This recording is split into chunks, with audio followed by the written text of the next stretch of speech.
or nearly 60, I think it's like 58, something like that. Nearly 60 female Democratic lawmakers sent a letter to the House Oversight Committee asking for an official congressional investigation into sexual assault allegations against Donald Trump.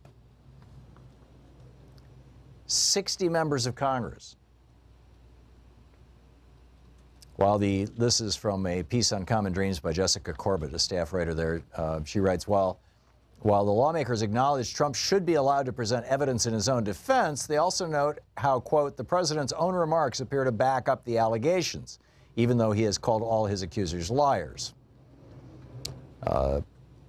Pretty amazing. And then, you know, the whole Kirsten Gillibrand thing, this is outrageous. Lois Frankel of Florida, Brenda Lawrence of Michigan, and Jackie Spear of California are holding a press conference today on this issue. We'll see if it gets covered. And, you know, Elizabeth Warren's stepping into the fray.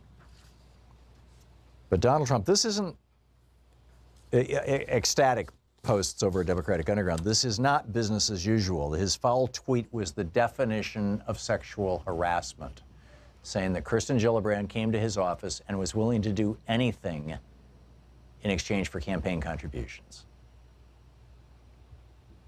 And I absolutely agree. We shouldn't just move on to the next scandal as if this one didn't just happen. This is a big deal.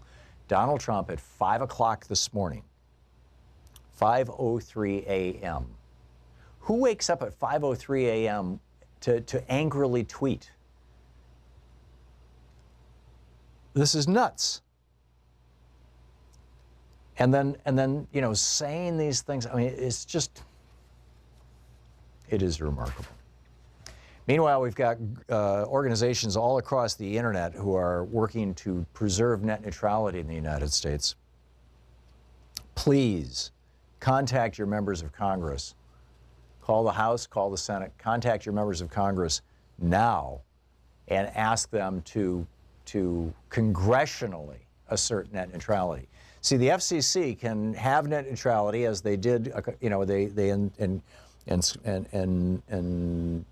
ensconced it, encoded it, you know, built it into law or into regulation, actually, under Title II, the common carrier provision of the FCC rules. So the FCC can make net neutrality, the FCC can take away net neutrality, but Congress can override anything the FCC does. So if Ajit Pai, the former Verizon lawyer, goes ahead and day after tomorrow tries to hand, you know, hundreds of billions of dollars in revenue, future revenue, to the ISP corporations who were once his boss, and I would argue are still his boss. I mean, the guy is using, you know, phonied up so-called scientific research to prove that his net neutrality destruction isn't actually going to destroy net neutrality. It is a lie. And this is so-called research that is coming from groups that are funded by the internet service providers, by these giant behemoths. We are in full-blown oligarchy territory here in the United States right now. And that's something we should be taking very, very seriously. We should be concerned about this. Interesting piece in medicalexpress.com. If I can just go geeky science on you for a minute. The headline, Major Cause of Dementia Discovered. This was published yesterday. And they were looking at, this is from the University of Manchester in the UK, Professor Garth Cooper looked at what was causing dementia. And they were looking at two ends of the spectrum, Alzheimer's and Huntington's disease, both neurodegenerative diseases that end up producing dementia, but seem to do it. Huntington's seems to have a much larger genetic component. Alzheimer's seems to have a much larger environmental component. We're not really sure what it is. But he started looking at, this was a group of scientists, the University of Manchester, University of Auckland, New Zealand, Ag Research New Zealand, the South Australian Research and Development Institute, Massachusetts General Hospital, Mass General, and Harvard University.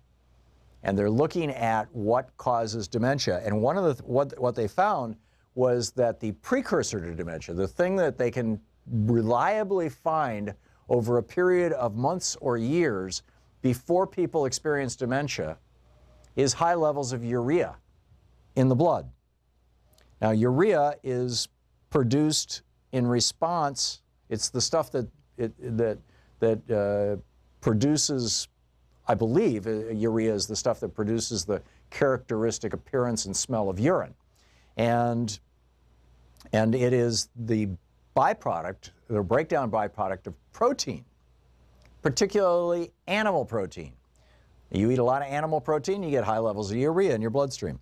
And this study, their study revealing that urea is similarly linked to Alzheimer's shows, according to Professor Cooper, that the discovery could be relevant to all types of age-related dementias.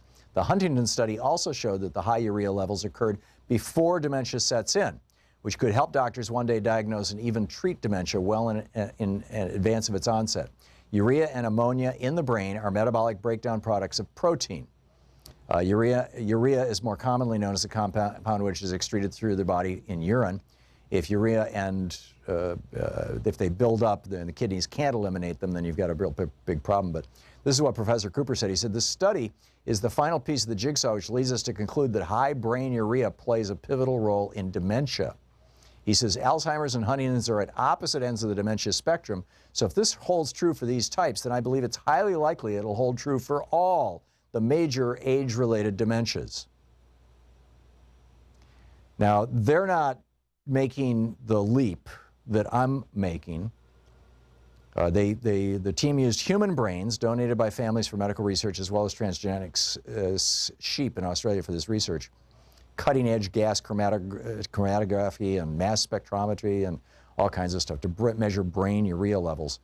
And he said it has to go up 4 times higher than normal in the normal brain.